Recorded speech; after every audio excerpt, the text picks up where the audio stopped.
And they want to talk about the Australia tour. You know, they were just so popular. And it was while they were on that tour that her pregnancy was announced because Les Bump was showing. So, you know, you got to let people know what's going on. She's not just fat, you guys, okay? On this tour where apparently everything was going so great that suddenly Meghan was being cut down in the prime of her life. Her friends are completely baffled. What happened? Why is she not popular anymore? And of course, we know that there was all kinds of shenanigans going on behind the scenes in Australia and that she was throwing, I think, was it coffee, tea? She threw some liquid at somebody in a fit of rage. And, you know, she was really showing her true colors.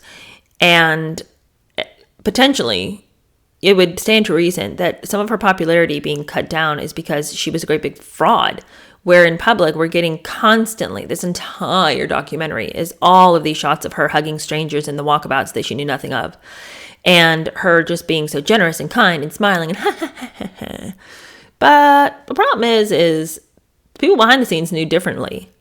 And that was why it was so grating to them to see her rising in popularity all over the front pages of the newspapers. The newspapers are the ones who decide to print the pictures, right? It's not like the royal family was like, now print this one.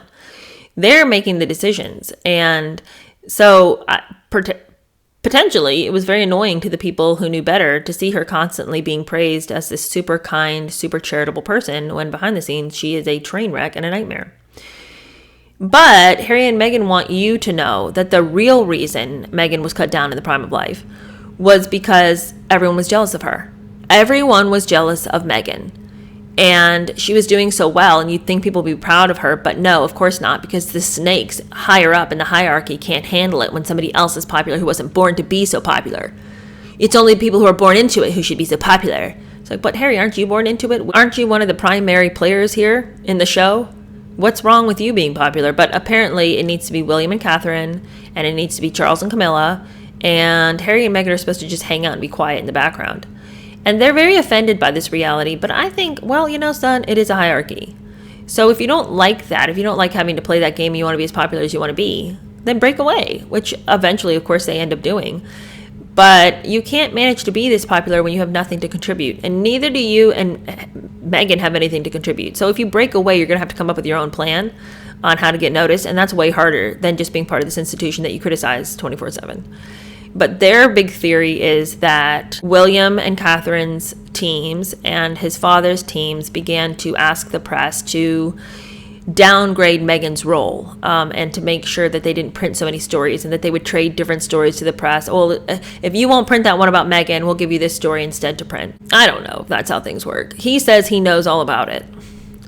I don't think that the royal family has so much power that they're running the newspapers and they're running the tabloids. And if they had the ability to do that, then what are all these negative stories that have come out about Camilla? What were all the negative stories that were coming out about Catherine? The royal family does not have the ability to change what the press says about them. I mean, Harry's the one that's always complaining about the press, saying that they're writing horrible, mean stories about him. Well, if the royal family has the power and the ability to change the narrative, why weren't they ever changing it in his favor?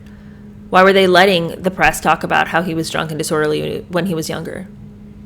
You know, it's ridiculous. But of course he has to bring his mother into it. And he says, well, you know, my mother had the same problems as Meghan. She was just too popular, and that's why she had such a hard time. And then, of course, we get Diana in her Bashir interview, and she's saying, well, you know, it was hard when we were in Australia because everyone was crying to come to my side of the street. You know, there she is, and everyone wanted to be on my side. And of course, that's very hard for my husband because, you know, if you're a proud man, and my husband is a proud man, and you hear for 4 weeks straight that they want me instead of him, it makes you feel a bit low, and he felt a bit low, and it was very hard. And I don't particularly want that kind of popularity because, of course, it breeds a lot of jealousies, and that was really hard, and it made a lot of very hard situations because of that popularity. So no, I didn't look for it, and I didn't want it.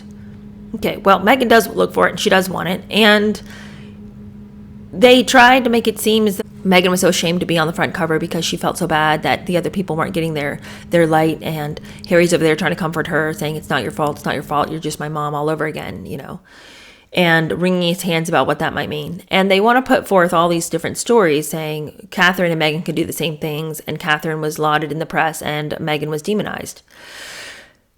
Okay.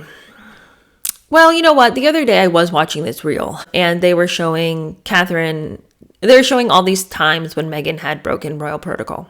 But even in that reel, I thought to myself, well, I've seen Catherine do those things too. Like an off-the-shoulder dress was really supposedly scandalous when Meghan wore it and people criticized for it. But I've seen Catherine wear lots of dresses where it's like one shoulder dress.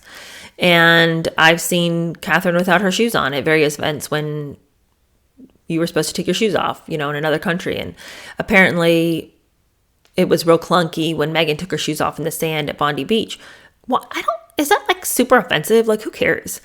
And all of these times, one time Catherine was eating avocado toast, but then when Meghan was eating avocado toast, people said, didn't she care about the fact that avocados are, I don't know, something about the growing of the avocados was not good for the environment or something. They were cutting down other things to grow avocados because people are obsessed with avocado. And so Meghan was somehow criticized for avocado toast when Catherine was encouraged to eat avocado toast. And so it's all these really petty things. And what I think is, even I have thought to myself that it does seem like Catherine can do a thing and then Meghan does similar things and people are like, oh, she broke protocol. But I'm like, oh, I don't know, because Catherine is pristine in everything she does and she did something similar. So I can see why they say that Meghan was criticized for doing a thing. I think the thing is people don't like Meghan. And so they want her to have made a mistake. But there is a reason why people don't like her. They don't like her because she's foul and hateful and she's a bully behind the scenes and she's a fake to everyone's faces and acts like she's never done anything and she's manipulative. So when you are a difficult person to like, one-on-one, people don't want to go out of their way to give you a pass on things. Is it petty and small for people to criticize one person when they don't the other? Yeah. If Meghan really thinks that she's never done anything wrong, then she needs to go out of her way to be above board and lovely to everybody who has the power to write something negative about her. If that's too much trouble for her and she's unwilling to do it, then she can continue to enjoy really negative stories about her. Then, of course, we have to get the people who say that this is all race related. I'm so sick of that narrative. I went into it hard on the last episode, and so I just don't have the energy or the wherewithal to even want to discuss this. But there was, of course, people saying that these articles talking about Meghan being difficult and hard to get along with were just a dog whistle to racists because they just were pulling out the angry, controlling black woman trope. It's really, come on. And then they wanted to say that the mosque that she had been associated with the Grenfell fire was related to ISIS. So then there was like, is Meghan a potentially friend with terrorists? Anybody who would read an article like that and think that's true. Come on. And Meghan says that, of course, she didn't believe any of the tabloids because why would you? Okay, you guys, I know that is all some fake news. And I knew nobody else was. But then one time I had to go to one of those, what do you say it? How do you say the word? Walkabout. I went on a walkabout and there was this lady who said that what I was doing to my dad was wrong. And then I knew. It was a heart-stopping moment for me. I knew that people were actually believing the trash they were reading, and it was devastating to me. So, of course, then what she needs to then do, if people are going to believe that trash, she's got to go get her friends together to write their own article. Now, you were led to believe in this documentary that Meghan's friends came together through the love in their own hearts to have People magazine write this whole article about how awesome Meghan was, and all of her friends were involved, and all of her friends told People magazine that she was super nice, super awesome. Her whole goal in life is just to live, laugh, love. And why does the world have to be so mean to her? And even that story is super glossed over too. It's just they have a couple of friends saying they had this really fun idea to do a really fun thing for Meghan to really help her out in her sad and hard times. So they get together about that. But meanwhile, it doesn't matter that her friends got together to have them write a spread about her. No. She's in the depths of despair. And Meghan is inconsolable. And there's only one thing for it. She's going to have to do away with herself. Because no one has ever had to live this hard life that she's living, and no one can understand it. But worse still, no one will get her any help. And since no one will get her any psychological help, there's only one way out of this. Okay. I can't say it any more than I've already said it in every other video I've ever done. Meghan, you lie. You lie like a dog. There is nobody that would be more supportive of her getting some psychological help than Charles himself, who has a myriad of his own therapists that he sees. And the royal family has never been opposed to talking to a therapist. They have encouraged it. And Diana had so many therapists and interventionists and health specialists that it boggles the mind. So for Meghan to actually try to tell us that she was flipping out, asking for help, and nobody could, bestir themselves to get her some medical professionals and some mental health professionals is so stupid. It's like such a dumb lie. That's like me going out and being like, one day I went outside and all the trees and all the grass in the whole world were gone. You don't remember that day? Well, you must have been sleeping through it, but it did happen. That is such a lie. What are you talking about, Meghan? No one would help you. Just like, if you're going to lie, at least construct a lie that could be believable. It's so sloppy. I'm not encouraging people to be liars, but if you're going to lie, just be a little bit better at it. Harry is devastated that this is happening to her because he's like, no, we were all having a hard time. But I didn't think she was having such a hard time that was the only solution. I have to say I was shocked and I didn't handle it very well. And one time I came home and she was lying on the floor and she was crying and I said, well, can you get up? Because we got to go somewhere. We're going to be late and people are expecting us. And I'm sorry that you're having a crisis, but we have to go. I can't believe I did that. That was some crazy bad husbanding. Is that a word? Well, anyway, I wasn't being a good husband at the time. And I said to her later that I'll never forgive myself for it because I was a scumbag. I was nothing but dirt on the floor under her shoe for what I did to her. I deserve to be eaten alive by bats, rabid bats, and I deserve to have snakes crawl into my ears and live in my intestines for what I did to her. Meghan's mom also does a lot of fake crying and dabbing at non-existent tears rolling down her face, saying that, yes, it was very strange when Meghan came to me saying that she wanted to end her life. You are always sad when you hear of your child feeling so badly. But, I knew she was going through a lot. Doria's response to the whole thing is really weird. I mean, it feels like she's putting on such a weird show of being sad. But it really, I don't believe any of it. It's just very hard to believe what it is that's happening with Doria. And you get the sense that she's play acting a person who experienced their daughter coming to them in desperation, but you don't totally get the feeling that it really happened. Meanwhile, Meghan is throwing herself around on the floor and Harry's wringing his hands about what a demonic person he turned out to be. The offices of the two couples, William and Catherine and Harry and Meghan, are decidedly divided. They can't stand each other. They won't stand each other, and it's over. And the previous facade of the four of them getting along has completely shattered, and their offices are being divided because Harry and Meghan's people won't work with William and Catherine's people. It really came to light at Christmas time, and they were going to do this Christmas party, and it was going to be everybody's offices together, and it very quickly dissolved into two separate parties. Everyone is now becoming aware of the fact that the four of them just don't get along and they can't even keep it secret anymore, which means it must have been pretty outrageous.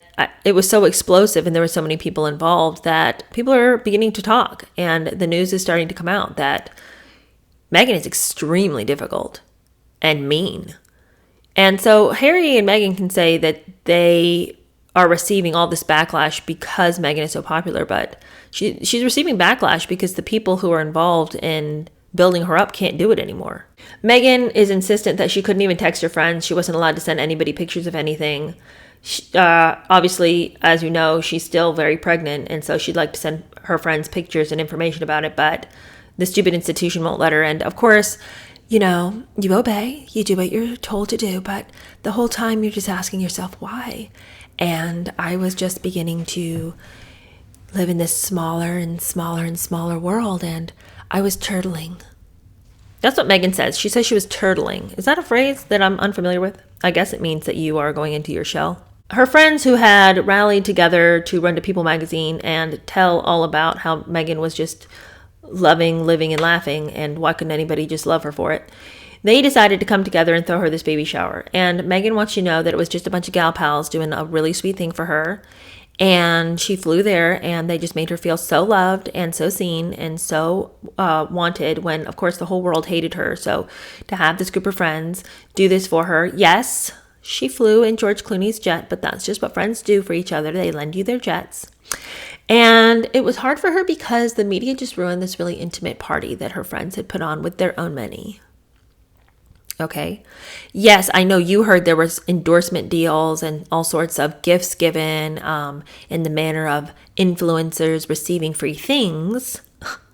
But actually her friends did use their own money. So, don't believe any of those articles that said that, there were all of these gift bags and stuff where people were literally leaving the shower with massive pieces of luggage stuffed with all kinds of free gifts.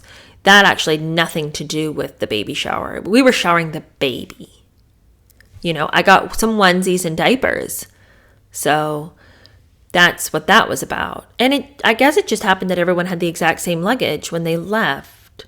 But it was all about onesies and diapers and, fun little shower games. Then we find out they get to move to Frogmore Cottage. The days of not caught are over. The baby is born. And then, of course, we have to talk all about how there was the kerfuffle that Meghan wouldn't be seen on the steps in front of the brown doors like everybody else had ever been. Meghan says the thing is that it was just that she didn't want to leave her doctor. Her doctor was at this other hospital and she had this long-standing relationship with that doctor. And so that's the doctor she was going to use. And when she suggested that they take the pictures at that hospital, everyone acted like it was a complete and total inconvenience and they couldn't block off the traffic there and it was going to block the emergency exit. So they couldn't do it there. But then she said she'd give them more time at the palace if they wanted, and nobody said that was going to be a problem. And then all of a sudden, when she had the baby, everyone acted like it was this big, stupid thing. And then when the press came to the palace, like 2 days later, the baby was only 2 days old, everybody acted like it was super lame. But the thing is that, Meghan, it wasn't that you didn't come out and show your baby on the step. And then Harry is the one who came out and kind of bumbled the announcement in a weird way. It wasn't the fact that you came out 2 days later with the palace and the baby. It's that you acted as though people were trampling all over your rights as a human being for wanting to see your baby. That was the problem. You let it be known that you felt you were not obliged to share your child or his name or anything about him. And when your arm was twisted, you agreed to bring the baby out. But you guys, look, I don't swim in the waters of Meghan's fake pregnancy conspiracy theory. I don't know anything about that topic. And I don't think I care enough about Meghan to ever go down that place. I mean, are there a lot of suspicious things? Surely there are. The description alone of him having his kid in the book that he wrote in Spare is so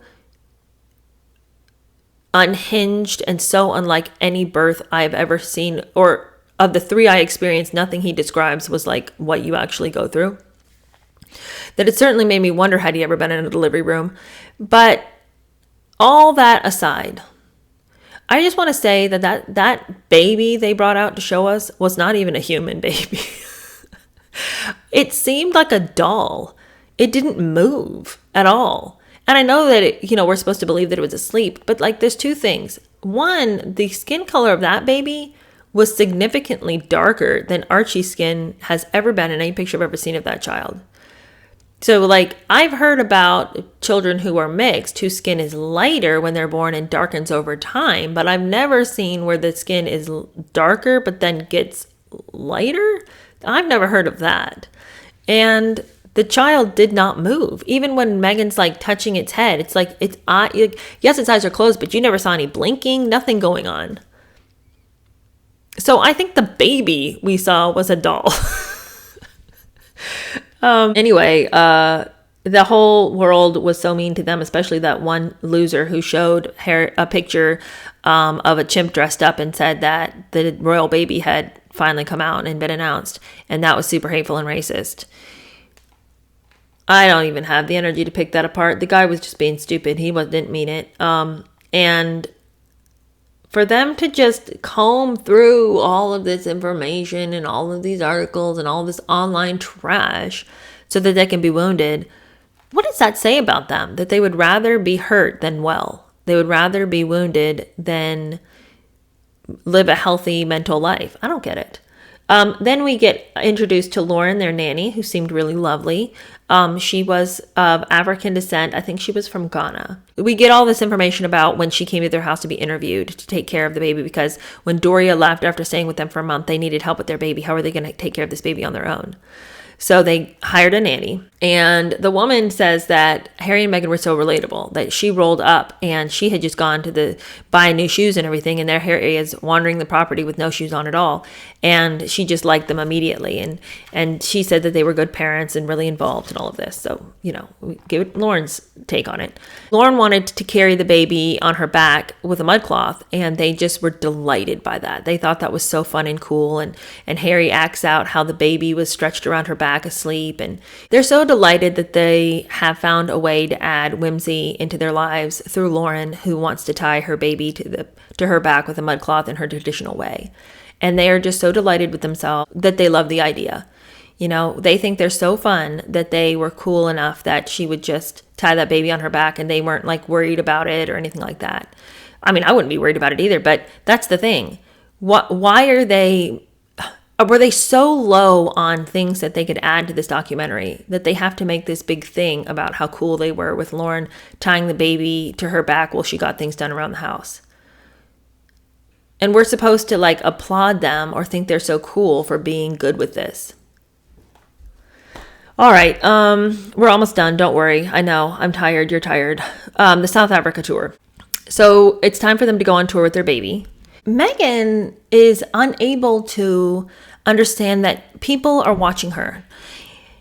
She's really upset by all this coverage about her. So you would think that she realizes that she is hugely significant for whatever reason in the media, whether positive or negative. The stories are always about her. So for her to constantly be startled and shocked that people are watching her, why do you think you're always on the covers of the magazines and the newspapers if people don't want to know what's going on with you? So she goes on this tour and she says that it was really wearing and tiring. She's a newlywed, also a new mother. And they were making a documentary about them while they were doing this tour. And she says she thought it was just supposed to be this sort of bubblegum, sugar-coated little documentary about what they were doing. And she didn't think it was going to be a hard-hitting documentary at all or anything like that. And the whole purpose of the documentary was just to talk about this tour. It wasn't really to tell the truth, because nobody ever wants to tell the truth, And Meghan had been telling everybody for a while she was going to bring light to the monarchy and she was going to shed light on this really dusty institution. She'd been saying that.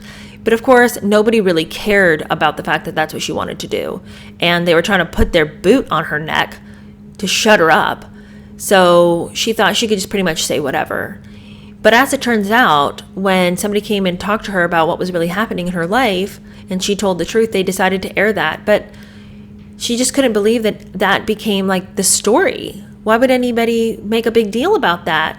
Meghan wants you to believe that this interview that she did was off the cuff. She hadn't thought about it. She was simply answering his question.